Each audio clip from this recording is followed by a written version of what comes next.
సాయంత్రం 6:30 ఆది మధ్యాంతరహితుడైన స్వర్ణగిరి శ్రీ వెంకటేశ్వర స్వామి వారిని మాడ వీధులలో శోభాయమానంగా ఊరేగిస్తూ భక్తులు గోవింద నామస్మరణలతో మేళతాళ మృదంగ మంగళధ్వనుల మధ్య శ్రీ స్వామివారి తిరువీధి ఉత్సవ సేవను ఘనంగా నిర్వహించారు.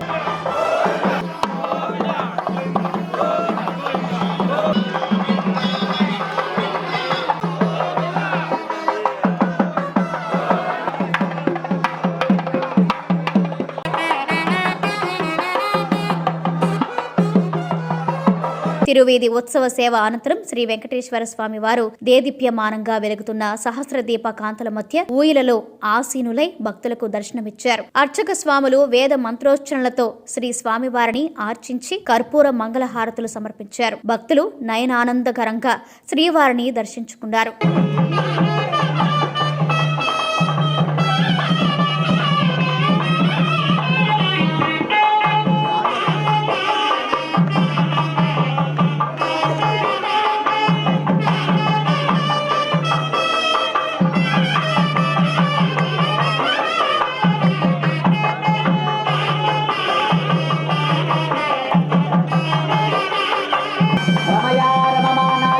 వెంకటేశాయ మంగళం.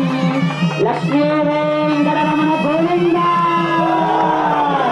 స్వర్ణగిరివాస గోవింద, యాదాద్రి తిరుమలవాస గోవింద. స్వర్ణగిరి దివ్య దేవస్థానంలో సాయంత్రం 7:30 శ్రీ పద్మావతి అమ్మవారికి సహస్ర కుంకుమార్చన సేవ అర్చక స్వాములు నిర్వహించారు.